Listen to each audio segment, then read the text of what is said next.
that should be expunged.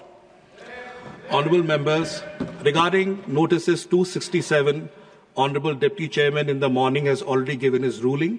So therefore, those matters under notice 267 are not held cognizable. As regards matters that were raised that is not part of the bill has already been introduced by the Honourable Minister. He had started his introduction.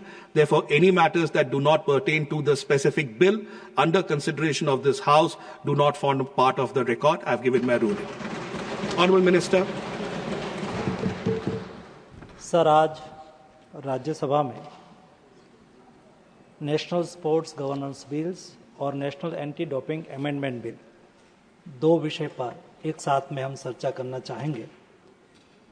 और deputy chairman sir, sports एक public movement है और sports के लिए 3 stake holder हैं, एक athlete, दूसरा federation और तीसरा गवर्नमेंट। ये तीनों के बीच में तालमेल हो, ये तीनों का काम सुनिश्चित हो, ट्रांसपेरेंसी से हो, देश के हर युवा उसमें रहे स्पोर्ट्स की टैलेंट को मेडल में कन्वर्ट करने की उसको अपॉर्चुनिटी मिले।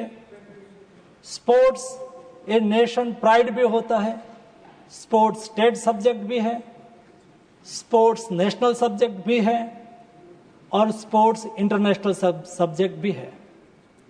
और सालों से देश में एक लॉ के रूप में एक स्पोर्ट्स बिल आए और स्पोर्ट्स बिल पारित करके हम एक अच्छा लॉ बनाए जो नेशनल और इंटरनेशनल स्पोर्ट्स सेक्टर में और दुनिया में एक भारत की अच्छी छवि बनाए। चेयरमैन सर, ये विषय बहुत पुराना है। देश में स्पोर्ट्स सेक्टर में गुड गवर्नेंस होना चाहिए, देश में स्पोर्ट्स को आगे बढ़ाना चाहिए। उसके लिए बात तो बहुत हुई लेकिन काम नहीं हुआ था। काम नहीं होने का भी कारण इच्छा शक्ति का अभाव था, अपना अपना हित उसमें समाहित थे।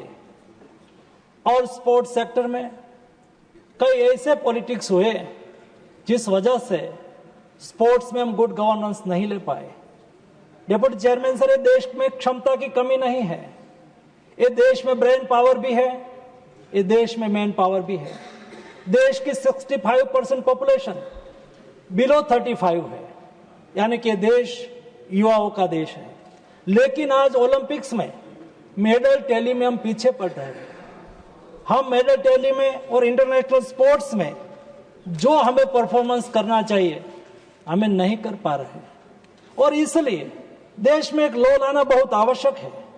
हम क्यों ये बिल लेके आए हैं? देश में फेडरेशन का इलेक्शन, फेडरेशन में एथलीट का सिलेक्शन, फेडरेशन में महिलाओं का प्रतिनिधित्व, फेडरेशन में नए लोगों को अपॉर्चुनिटी देना, ऐसे कई टाइप के विषय है। उसके लिए ट्रांसपेरेंसी होना बहुत आवश्यक है। आज मैं देखता हूं देश में 350 से अधिक कोर्ट केस है। फेडरेशन में इलेक्शन हुआ, कोर्ट में चला गया, कोर्ट ने उसमें एडमिनिस्ट्रेटर रख दिया और जब फेडरेशन में डिस्प्यूट होता है तब एथलीट का भविष्य अनिश्चित हो जाता है, उसके पर बुरा प्रभाव होता है। ऐसे 350 से अधिक कैसे इलेक्शन होना है? इलेक्शन स्टेज पर, रिजल्ट स्टेज पर, इलेक्शन के प्रारंभिक स्टेज पर बार बार कोर्ट मैटर हो जाती है। मैं देखता हूं वर्तमान समय में पिछले 1 साल से मैं भारत सरकार के स्पोर्ट्स मिनिस्टर के रूप में देख रहा हूं, लीगल पैरालाइसिस की स्थिति है। देश में बॉडी में कितना मेंबर होंगे? कई फेडरेशन में कई ज्यादा मेंबर हो जाता है, कई फेडरेशन में कम मेंबर होता है। और एथलीट 50% हमारी महिला है। ये महिला को प्रतिनिधित्व मिलना बहुत आवश्यक है। और कई महिला खेलती है, उसका कोई प्रश्न होता है, उसका कोई इश्यू होता है, उसको एड्रेस करने के लिए एथलीट कमीशन में महिलाओं का प्रतिनिधित्व होना बहुत आवश्यक है। ऐसी कई टाइप की सिचुएशंस आज हमारे सामने है जो हमें स्पोर्ट्स सेक्टर में आगे बढ़ाने में बाधा आ रही है। प्रधानमंत्री जी ने कहा कि हमें आने वाले 10 साल में देश को स्पोर्ट्स सेक्टर में दुनिया में 1 से 10 क्रम में लाना है। हमें जब देश आजादी का शताब्दी वर्ष मनाता हो, यानी कि देश आजादी का 100 वर्ष मनाए, हमें विकसित भारत बनना है। विकसित भारत केवल इंफ्रास्ट्रक्चर डेवलपमेंट को मोदी जी ने नहीं कहा है, मोदी जी ने कहा है कि देश सर्वांगीण क्षेत्र में उन्नति करे। स्पोर्ट्स सेक्टर में भी हम दुनिया में 1 से 5 नंबर के मेडल टैली में आना चाहते हैं। उसके लिए स्पोर्ट्स सेक्टर में गुड गवर्नेंस ये बहुत आवश्यक है। और आज दुनिया में मोदी जी ने कहा है कि हर स्थिति में हमें वर्ल्ड क्लास बनना है। हमें दुनिया में जो रूल्स रेगुलेशन है, दुनिया में जिस टाइप का गवर्नेंस है, ऐसा गवर्नेंस हमारे देश में भी होना चाहिए। आज दुनिया में 20 देशों में स्पोर्ट्स लॉ है, हमारे देश में नहीं था। मैं संसद से माननीय सदस्यगण को रिक्वेस्ट करूंगा, लोकसभा ने पारित करा है, जब राज्यसभा बिल को पारित कर देंगे तो हम 21वें कंट्री बनेंगे जिसमें स्पोर्ट्स लॉ हो और लॉ के मुताबिक हमारे देश में गुड गवर्नेंस चलता हो। माननीय अध्यक्ष महोदय, उसके लिए बात होती रही जैसे मैंने बताया, लेकिन इच्छा शक्ति का अभाव से हम उसको बिल में लॉ में कन्वर्ट नहीं करें। सबसे पहले 1975 में ये देश में स्पोर्ट्स के लिए एक गाइडलाइन बनाई और एक गाइडलाइन के मुताबिक स्पोर्ट्स गवर्नेंस होता था।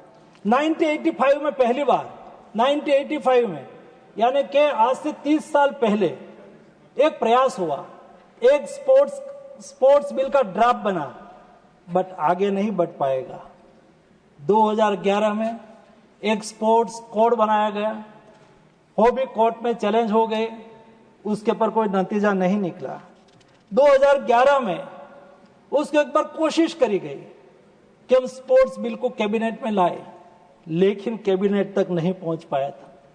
2013 में यहां अजय माकन जी नहीं है, लेकिन मैं उसका उल्लेख इसलिए करूंगा, उन्होंने कोशिश करी थी स्पोर्ट्स बिल लाने की, उन्होंने मेहनत करी, कैबिनेट तक ले गए, लेकिन कैबिनेट में कई सदस्यों ने उसको सहयोग नहीं करा और कैबिनेट से बिल को डिफर होना पड़ा, क्योंकि स्पोर्ट्स सेक्टर से जुड़े हुए लोग और उनकी दरमियानगिरी से ये बिल कैबिनेट से पारित नहीं हुआ था।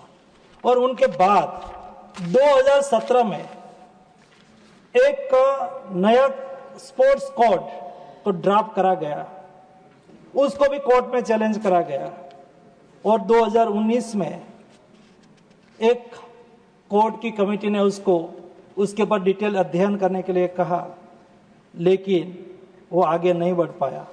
अंतोगत्वा 2022 में कोर्ट की दरमियानगिरी से 13 पॉइंट का एक स्पोर्ट्स कोड तैयार करा गया।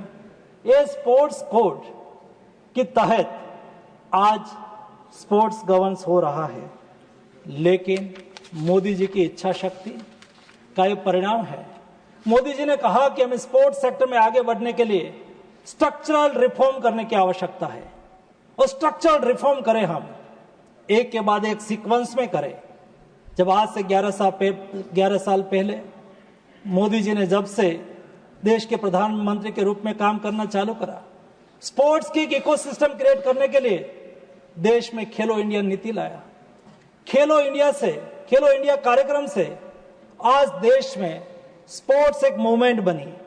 खेलो इंडिया स्कूल गेम्स, खेलो इंडिया यूनिवर्सिटी गेम्स, खेलो इंडिया पारा गेम्स, खेलो इंडिया विंटर गेम्स, खेलो इंडिया ट्राइबल गेम्स, खेलो इंडिया नॉर्थ ईस्ट गेम्स, खेलो इंडिया स्वदेशी गेम्स, ऐसे कई टाइप की खेलो इंडिया के अम्ब्रेला के नीचे स्पोर्ट्स मूवमेंट होने लगी। देश में एक स्पोर्ट्स का माहौल बना। माहौल बनने के बाद उसको मेडल टैली में कन्वर्ट करने के लिए मोदी जी ने टारगेटेड ओलंपिक पोडियम स्कीम चलाई। देश के एथलीट जिसमें क्षमता है, जिसमें टैलेंट है, ऐसे एथलीट को आर्थिक संसाधन की कमी नहीं रहनी चाहिए। उसको विदेश में खेलना है, वो जा सके, विदेश में ट्रेनिंग करनी है, ट्रेनिंग कर सके, उसको बेस्ट कोच चाहिए, कोच लगा सके, विदेश का कोच चाहिए, विदेश का कोच लगा सके, उसको विदेश की कोई एकेडमी में ट्रेनिंग के लिए जाना है, जा सके। उसके लिए जो भी खर्च की आवश्यकता हो वो भारत सरकार की ओर से करी जाए, ये मोदी जी ने सुनिश्चित करा। के बाद तीसरा रिफॉर्म के रूप में देश में एक खेल नीति होनी चाहिए। कैसे हमें देश को आगे खेल सेक्टर में ले जाना है। उसकी कार्य योजना कैसी होगी, उसके स्टेक होल्डर कैसे होंगे, उसमें गुड गवर्नेंस कैसे आएंगे। उसके लिए मोदी जी ने खेलो इंडिया, खेलो भारत स्पोर्ट्स नीति डिक्लेयर करी। खेलो भारत नीति से, स्पोर्ट्स नीति से देश में एक विजन तैयार करा गया और उनके बाद डिप्टी चेयरमैन सर, उसका तीसरा रिफॉर्म की सीक्वेंस में खेलो भारत नीति में कहा गया कि हमें गुड गवर्नेंस भी लाना है। तो गुड गवर्नेंस लाने के लिए स्पोर्ट्स बिल के रूप में मैं आपके सामने आया हूं। उसके अलावा जैसा बिल पारित हो जाएगा उनके बाद 5 साल की स्ट्रेटेजी और 10 साल की स्पोर्ट्स मेडल स्ट्रेटेजी तैयार करी जाएगी। मुझे पूरा विश्वास है मोदी जी ने जो स्वप्न देखा है 2047 में भारत टॉप 5 नेशन में मेडल टैली में होना चाहिए, ये उद्देश्य को सिद्ध करने के लिए आज हम इस बिल लेके आए हैं। इस बिल में नेशनल स्पोर्ट्स बोर्ड होगा, जिस बोर्ड में ऑल देश के सभी फेडरेशन उसका रजिस्ट्रेशन होगा और जब डिस्प्यूट होता है तो कोई कोर्ट में जाने के अलावा उसको नेशनल स्पोर्ट्स ट्रिब्यूनल की रचना करी जाएगी। नेशनल स्पोर्ट्स ट्रिब्यूनल में सभी केस दर्ज करा जाएगा और उसके ऊपर केवल वो सुप्रीम कोर्ट में ही जा पाएंगे। हाई कोर्ट, सुप्रीम कोर्ट के रिटायर्ड जज लेवल के जज उसका नेतृत्व करेगा। एकदम ट्रांसपेरेंसी की अपेक्षा है। सरकार उसमें स्पोर्ट्स सेक्टर में, स्पोर्ट्स फेडरेशन गवर्नेंस में कोई दरमियानगिरी नहीं करना चाहता है। ये बोर्ड है, ये बोर्ड भी स्वायत्त तौर पर काम करेगा, उसमें सरकार की दरमियानगिरी कुछ भी नहीं रहेगी। और आज जब कोई फेडरेशन का इलेक्शन है, इलेक्शन करवाएगा कौन?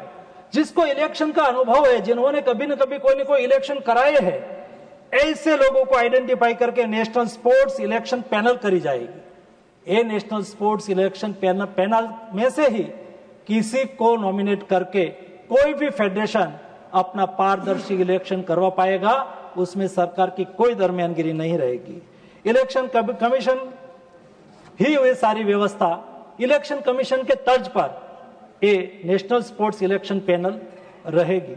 उसके अलावा आज सभी फेडरेशन में अलग अलग सभ्य संख्या है। कोई फेडरेशन में उसका बोर्ड 15 लोगों का होता है, 17 लोगों का होता है, 25 लोगों का होता है, कोई लिमिटेशन नहीं। हमने ये बिल में प्रावधान करा है कि स्पोर्ट्स की बॉडी, गवर्निंग बॉडी की संख्या 15 की ही रहेगी या तो 15 से कम रहेगी। और उसके अलावा सेप्स, उसके अलावा स्पोर्ट्स में एथिक कमीशन में महिला का प्रतिनिधित्व रहेगा, एथलीट का प्रतिनिधित्व रहेगा। फेडरेशन में भी 2 गवर्निंग बोर्ड में 2 एथलीट रहेंगे। मिनिमम 4 महिला इस बोर्ड में रहेगी ताकि महिलाओं का भी इस बोर्ड में प्रतिनिधित्व हो।